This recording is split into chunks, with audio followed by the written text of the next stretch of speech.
हुए हैं, उनके साथ जुल्म जाति ने अत्याचार बढ़ा है। अगर मैं बात करूं बाबा साहब अम्बेडकर की, तो बाबा साहब अम्बेडकर ने कहा शिक्षित बनो, संगठित रहो, संघर्ष करो। महिलाओं के प्रदेश में हो रहा है, उन एक एक अन्य अत्याचार का हिसाब इस गूंगी बहरी सरकार से हम लोग मांगने का काम करेंगे।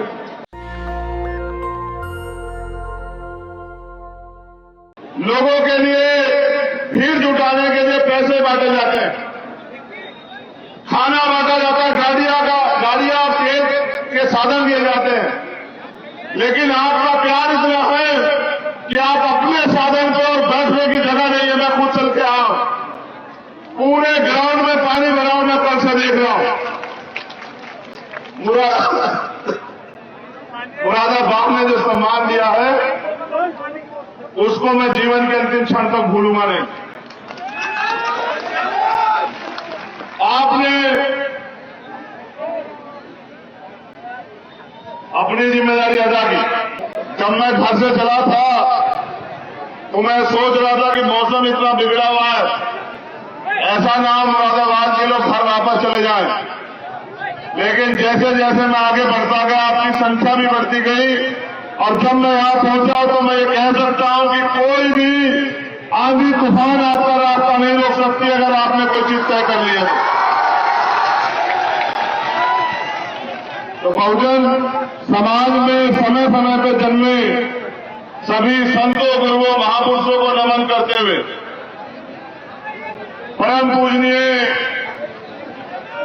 महामानव तथागत बुद्ध संत श्रोमणी सद्गुरु रविदास जी महाराज, भगवान वाल्मीकि महाराज, गुरु नानक देव, संत कबीर और इस आजाद भारत को संविधान देने वाले विश्व रत्न डॉक्टर बाबा साहब अम्बेडकर, छत्रपति साहू जी महाराज, राष्ट्रपिता ज्योतिबा फूले, महामना रामस्वरूप वर्मा, बाबू जगदेव प्रसाद कुशवाहा, जननायक कर्पूरी ठाकुर और मेरे रहबर, मेरे गुरु, मेरे आदर्श माननीय साहब श्री काशीराम जी को नमन करते हुए आज की ऐतिहासिक सभा और आपकी ये संख्या ये बता रही है कि उत्तर प्रदेश की हवा बदल रही है। उत्तर प्रदेश का बहुजन समाज अब अंग्रेजी ले रहा है और वो गुलामी की बेड़ियों को काटने के लिए तैयार है। मैं लंबे समय से पूरे भारत के भ्रमण पे हूं और जहां भी अन्याय अत्याचार होता है वहां जा जाके मैं प्रयास करता हूं कि उस परिवार को न्याय मिल सके। लेकिन मैंने उत्तर प्रदेश के साथियों को जिम्मेदारी दी थी कि मार्च नवंबर तक आप अपने संगठन का निर्माण कर लो। अपना संगठन बूथ, ब्लॉक, विधानसभा, जिला, मंडल, संभाग और प्रदेश का मजबूत कर लो। जब आपका संगठन मजबूत हो जाएगा तब उसके बाद उत्तर प्रदेश की निकम्मी सरकार को सबक सिखाने के लिए हम लोग रोड पे उतरेंगे। और जिस दिन हम लोग रोड पर उतरेंगे उस दिन ये स्वयं भी गूंगी बहरी सरकार जाग जाएगी और जो अन्याय अत्याचार कमजोर वर्ग के लोगों को, जो अन्याय अत्याचार SC, ST, OBC, माइनॉरिटी महिलाओं के प्रदेश में हो रहा है, उन एक एक अन्य अत्याचार का हिसाब इस गूंगी बहरी सरकार से हम लोग मांगने का काम करेंगे। और मुझे लगता है कि महासुरंबर खत्म होने से पहले आप लोगों ने कमर कसनी है और मुरादाबाद की सरजमी ऐलान कर रही है कि उत्तर प्रदेश की सरकार अब चेत जाए, उत्तर प्रदेश की गूंगी बहरी सरकार अब समझ जाए। अगर आज उनकी सरकार में कमजोर वर्ग के लोगों पर अन्याय अत्याचार होते हैं तो उसका जवाब देने के लिए भीम आर्मी आजाद समाज पार्टी सड़क से लेकर सदन तक जो है चक्काजाम करने का काम करेगी। यही ऐलान करने के लिए आज एक जनसमूह यहां उपस्थित है। साथियों,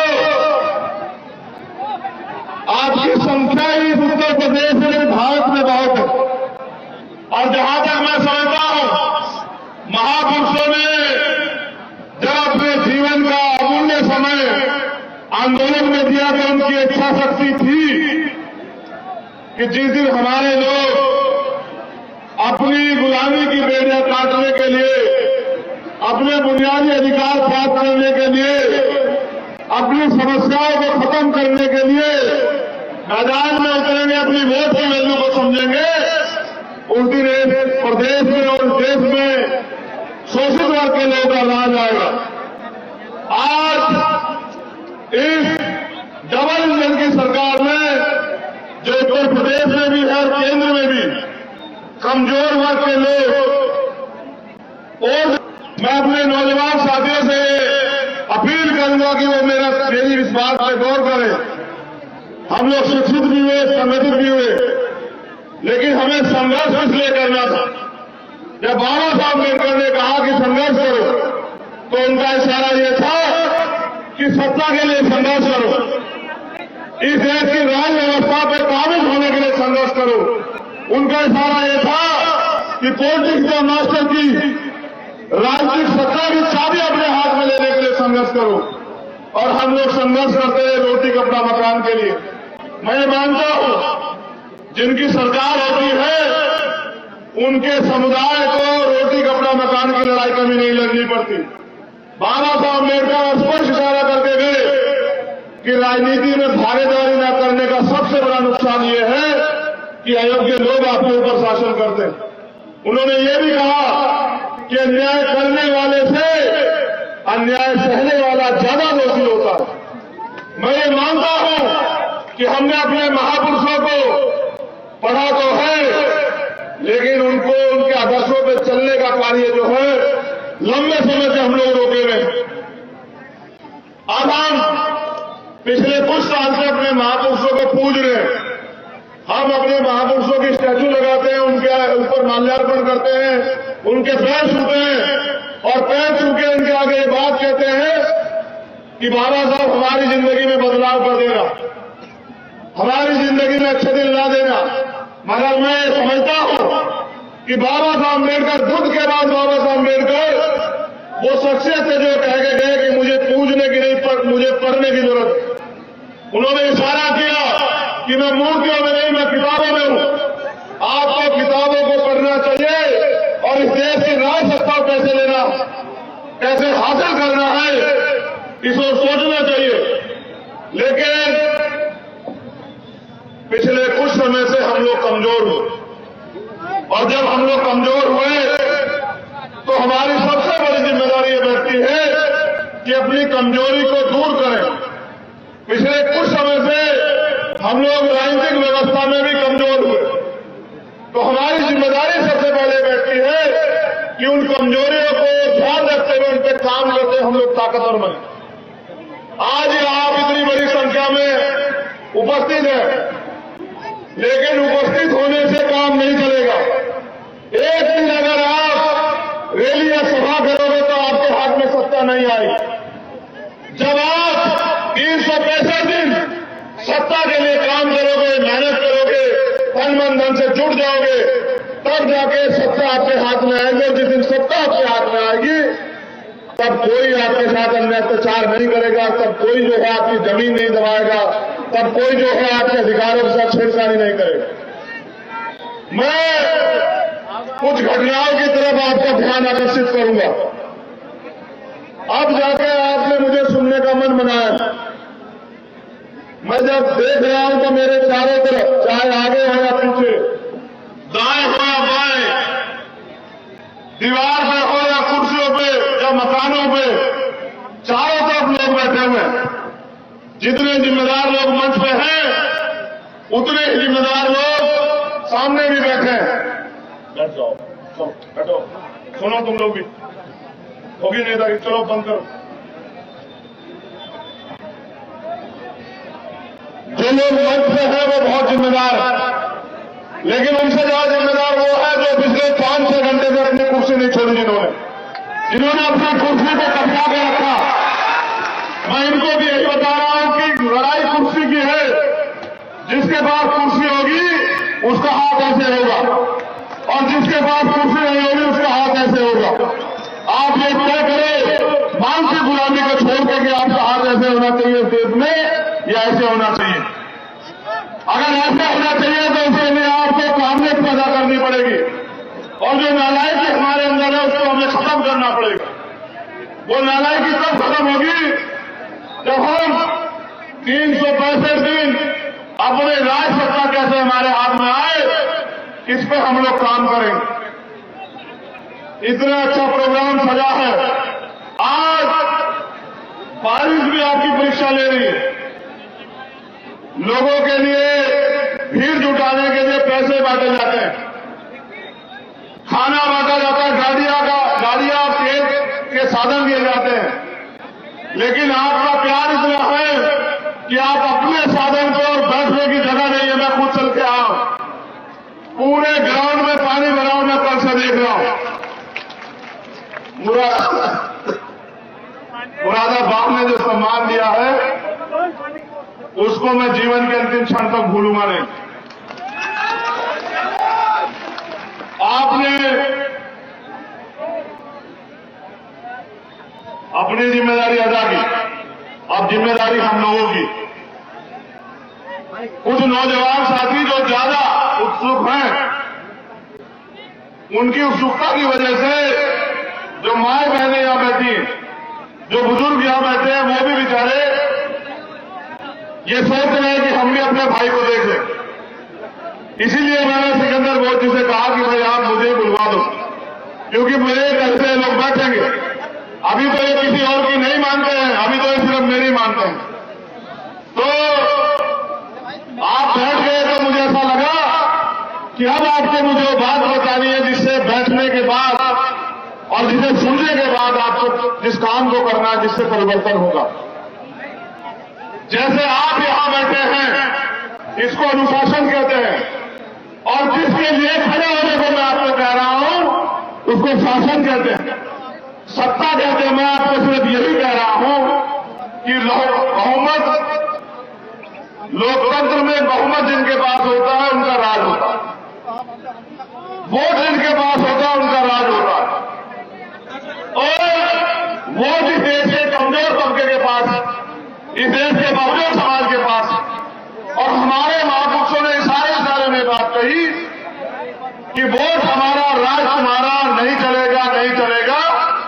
और हमने इस बात को सुना भी, लेकिन हमने उतनी देर सुना जितनी देर महापुरुषों ने किया या महापुरुषों ने कहा।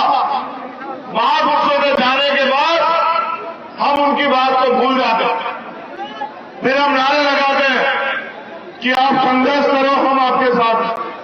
और मैं ये कह रहा हूं, किसी एक के संघर्ष से हमारी जिंदगी नहीं बदलेगी।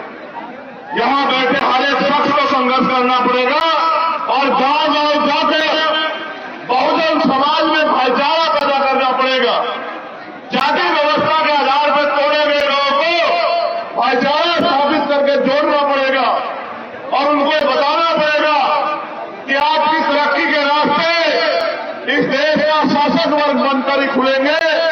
इस देश में गुलाम बनने के बाद, गुलाम बने रहने के बाद आप इस देश में मोहताज बने रहेंगे, उससे आपकी तरक्की के रास्ते नहीं खुलेंगे। नौजवान साथियों, आज हालत यह है, निजीकरण करके सारे सरकारी नौकरियों को खत्म किया जा रहा है। आज हालत यह है कि बेरोजगारी बढ़ रही है। आज हालत यह है कि महंगाई बढ़ रही है। आज हालत यह है कि डॉलर के मुकाबले रुपया कमजोर पड़ रहा है। आज हालत यह है कि अन्याय अत्याचार होता है तो रिपोर्ट लिखवाने के लिए थानों के बाहर धरने देने पड़ते हैं। ये सब इसलिए है क्योंकि हम अपना काम जिम्मेदारी से नहीं कर रहे हैं। जब जिस दिन हम लोग अपना काम जिम्मेदारी से करेंगे, उस दिन ना अन्याय अत्याचार होगा और ना ही देश बर्बाद होगा। हम इस देश के मूल निवासी हैं, हम इस देश के रहने वाले हैं। हमारे महापुरुषों ने हमें सिखाया कि हम प्रथम और उनके भारतीय हैं, और हमें अपने भारत के सम्मान के लिए, उसकी तरक्की के लिए हर कीमत चुकाने के लिए तैयार रहना चाहिए। लेकिन मैंने नोटिस किया कि अब हम सड़कों पे संघर्ष करने के लिए तो निकल चुके हैं, लेकिन जिस संघर्ष के बदौलत सत्ता हमारे हाथ में आएगी, यानी कि संगठन निर्माण और निकम्मी सरकार ने जो झूठे जो है वादे और दावे किए हैं, उनको जनता के बीच में जाके बताना पड़ेगा कि सरकार के लोगों ने, प्रधानमंत्री ने कहा 2 करोड़ रोजगार देंगे और लगभग 16 करोड़ रोजगार इस देश से खत्म कर, और उन चीजों का मीडिया प्रचार प्रसार करती है, लेकिन वो मीडिया कभी प्रधानमंत्री से नहीं पूछती कि आपका पूंजीपति मित्र दुनिया में दूसरे नंबर पर चला गया, उस चीते को जो आप इस देश की अर्थव्यवस्था खिला रहे हैं, उसका जवाब कौन देगा। कभी प्रधानमंत्री से नहीं पूछते कि जो काला धन आपने कहा जाएगा वो कब आएगा। आज भी लोग कच्चे मकाने में रहने को मजबूर हैं। कभी प्रधानमंत्री जी से ये नहीं पूछता मीडिया कि वो आपके प्रधानमंत्री आवास कहां गए। कभी प्रधानमंत्री से ये नहीं पूछते आप जो मेक इन इंडिया की बात करते थे और आज इंडिया जो है बेरोजगारी में इतने बड़े नंबर पर जा रहा है, इसका जवाब कब दोगे। जब जिस देश का मीडिया विकास हो जाए, उस देश की जनता को विद्रोह कर देना चाहिए। ये लोकतंत्र है। आज का विद्रोह, आपका विद्रोह इसी बात में है कि जब आपको मौका मिले वोट देने का, तब आप ऐसी गहरी सरकारों को वोट से जवाब देके इनको सत्ता से बेदखल करने का काम कर दो, तो ना निकम्मी सरकारें रहेंगी और ना ही हमारे देश को, प्रदेश को ये दिन देखने पड़ेंगे। आज हालत बद से बदतर है, चारों तरफ हाहाकार मचा है। अगर पूरे देश को किसी में उम्मीद है कि वो निकम्मी सरकार के खिलाफ लड़ सकता है, तो वो सिर्फ और सिर्फ भीम आर्मी और आजाद समाज पार्टी है। बाकी सब लोग घुटने टेक चुके हैं, कोई सीबीआई की वजह से, कोई ईडी की वजह से, कोई इनकम टैक्स की वजह से, कोई मुकदमों की वजह से। अगर कोई संगठन है, कोई दल है जो ना देश से डरता, ना मुकदमों से डरता, ना ही लाठों से डरता, तो मुझे डर है कि मैं उस संगठन का कार्यकर्ता हूं, भीम आर्मी का, जो सरकार को इसका जवाब पत्थर से देती। लेकिन यही मेरा सवाल ये भी बन जाता है कि आप लोग ईद का जवाब तो पत्थर से देते, लेकिन ये बताओ, जब तक इस देश की, इस प्रदेश की सत्ता में आप लोग काबिल नहीं होंगे, अपने लोगों को रोजगार कैसे दोगे। ये जो सारा निजीकरण करके सरकारी सिस्टम बेचा जा रहा है, उसको कैसे बहाल करोगे। जहां सरकारी नौकरियां खत्म की जा रही हैं, नौजवान बेरोजगार है और सरकारी नौकरियां खत्म की जा रही है, तो लोगों की जिंदगी में रोशनी कहां से आए। जहां पूंजीपतियों को थोड़े थोड़े दामों पर जमीनें बांटी जा रही है, वहां आप पे रहने के लिए जमीन नहीं है। इसका जवाब आप कहां से दोगे। जब आने वाली पीढ़ियां जवाब मांगेगी कि जब भारतीय संविधान को खत्म किया जा रहा था, तब आप लोग क्या करेंगे, इसका जवाब आप कहां से दोगे। ये पूछने के लिए मैं आज मुरादाबाद में आया। आखिरी उम्मीद आपको, बाबा साहब अम्बेडकर ने कहा, जिस समाज का युवा जीते जी अपने समाज की लड़ाई नहीं लड़ता, हक अधिकारों की लड़ाई नहीं लड़ता, वो जीते जी भी मरे हुए के समान होता। और जिस समाज का युवा जीते जी हक अधिकारों की लड़ाई लड़ता है, स्वाभिमान सम्मान की लड़ाई लड़ता है, वो मरकर भी अमर हो जाता है। वो बाबा साहब अम्बेडकर जिन्होंने अपने 4 बच्चे कुर्बान किए, उनके मिशन को आगे बढ़ाने की जिम्मेदारी क्या हम सब लोगों की है या नहीं है, बताओ। दोनों हाथ उठा के बताओ, है या नहीं है।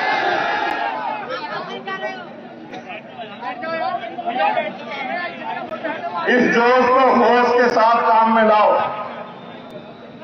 अगर जोश गलत दिशा में जाएगा तो करने आएगी, अगर सही दिशा में जाएगा तो सत्ता आएगी। और जब सत्ता आएगी तभी आपके हाथ में वो ताकत होगी कि आप अपने लोगों के लिए कानून बना के अधिकार दिलाने का काम कर सकते हो। मैंने ये कहा अभी मध्य प्रदेश की धरती पे कि जिस समय हमें अवसर मिलेगा, जितना निजीकरण किया गया उन सारे विभागों को सबका सरकारीकरण करने का काम हम लोग करेंगे। और जितने पूंजी पितरी मित्रों को फ्री में जमीन अलॉट की गई है, वो सारी जमीन हम लोग गरीबों में बांटने का काम करेंगे, पट्टे बना बना के। जब मैंने घोषणा की, सरकार के लोग ये कह रहे थे मध्य प्रदेश के कि यहां तो बीजेपी की सरकार है, यहां तो चंद्रशेखर कामयाब नहीं हो पाएंगे। तो वहां की जनता ने इतनी बड़ी सभा करके जवाब दिया कि एक जिले से हम 4-5 लाख लोग इकट्ठे होकर ऐलान करते हैं कि मध्य प्रदेश में इस बार ना कांग्रेस ना बीजेपी, आजाद समाज पार्टी ताकतवर होगी। आप उम्मीद कीजिए कि सुबह सभा 12 बजे 1 बजे की हो और रात के 9 बजे कोई शख्स पहुंचे और 9 बजे भी लोग ऐसे बैठे हो, उनके प्यार का जो उनका कर्ज है उसको कैसे चुकाया जाए। 9 बजे यही हालात थे। अब आप मेरी इस बात पे गौर करें। आपको याद है जालौर में क्या हुआ, मत की छूने पे क्या हुआ, आपको पता लगा? मत की छूने पे आपके बच्चे की हत्या की गई, आपको पता लगा? लखीमपुर खीरी में क्या हुआ 2 बच्चियों के साथ, क्या आपको पता लगा?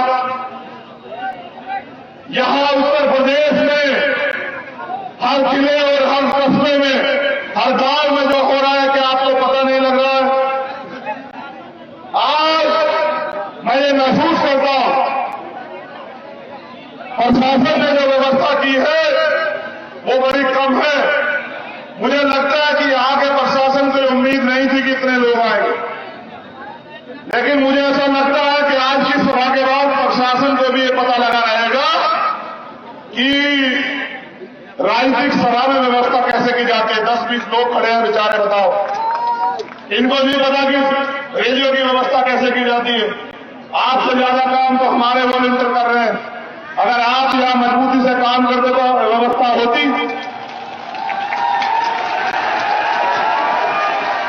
क्या सुरक्षा व्यवस्था है आपकी, बताइए, कौन देगा जवाब? ये जो सरकार के इशारे पर आप लोग ये कर रहे हैं, सरकार बदल जाएगी, मेरी बात को याद रखना आप लोग। आपका नौकरी उसी करनी है, अपने कप्तान से भी कहना और कमिश्नर से भी कि चंद्रशेखर आजाद कह के गए हैं, ये जो व्यवस्था मेरे लोग बैठे हुए, आपके बताओ कितने लोग व्यवस्था करने में, आप बताओ। आपके पास ये भी व्यवस्था नहीं थी कि आप मुझे सब कुछ मार यहां ले आओ। ये तो इनकी मोहब्बत है, फिर किसी की हिम्मत नहीं मेरी तरफ आप उठा ले। ये जो काम मेरे वॉलंटियर कर रहे हैं, जिम्मेदारी आपकी है, क्योंकि तनख्वाह आप लोग लेते हो और वो तनख्वाह हमारे पैसे होती है, ये आपकी जिम्मेदारी। मैं अपने लोगों से भी ये कहूंगा कि सीख लो, आप अपना काम किया करो, प्रशासन को, पुलिस को अपना काम करने दिया करो। ये वॉलंटियर जो काम कर रहे हैं, व्यवस्था पुलिस की है, आप राजनीतिक दल हो, आप आराम से खुद से बचा करो, इनको सुरक्षा करने दिया करो। आप लोग अपनी जिम्मेदारी को समझो। ये लोकतंत्र है, जनता मालिक है। मैं भी आपके लिए काम कर रहा हूं, ये भी लोग आपके लिए काम कर रहे हैं। फर्क इतना है कि मैं आपकी तरक्की के लिए काम कर रहा हूं, ये अपनी नौकरी के लिए काम कर रहे हैं भाई। तो मेरा आपसे भी अनुरोध है, जानबूझ के किसी की सभा को खराब करने का काम मत किया करो।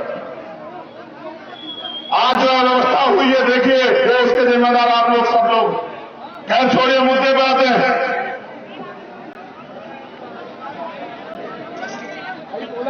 यहां हमारे साथियों ने बताया कि बुनकर समाज के लोग यहां बड़े पैमाने पर रहते हैं, वो यहां रोजगार करते हैं और उनका उद्योग लगभग नष्ट हो चुका है। तो मैं उनसे कहूंगा, भाई नष्ट हो ही जाएगा। यहां जो सरकार है वो तो चाहती है कि आपसे नागरिकता भी छिन जाए, आपसे वोट का अधिकार भी छिन जाए, तो वो आपको रोजगार कहां से देगी। इसलिए मैं आपसे भी कह रहा हूं और अपने लोगों से भी कह रहा हूं, सोचो, आपके हाथ में सत्ता की चाबी होती तो क्या आपको रोजगार के लिए किसी दरवाजे पर खड़े होना पड़ता? बताओ ईमानदारी से। सरकार दूसरे लोगों की है, वो आपको रोजगार क्यों देंगे भाई, बताओ। वो तो चाहेंगे कि रोजगार में किस तरह से भ्रष्टाचार करके जो बच्चे आपके लग रहे दलित पिछड़ों के, उनको भी रोक दिया जाए। आपने देखा नहीं, 68,000 शिक्षक भर्ती में क्या हुआ? 20,000 पद जो है दलित पिछड़े वर्ग के बच्चों के खा गई है सरकार निकम्मी। और सरकार ने कहा हम नियुक्तियां देंगे, आज तक नहीं दी। नेशनल दस्तक की आपसे गुजारिश है कि अगर इसको बचाना चाहते हैं तो नेशनल दस्तक को सब्सक्राइब करने के लिए रेड कलर के सब्सक्राइब बटन को दबाएं, फिर बेल आइकन की घंटी दबाएं। नेशनल दस्तक को बचाने के लिए बहुत जरूरी है कि हर खबर को शेयर करें, लाइक करें, कमेंट जरूर करें।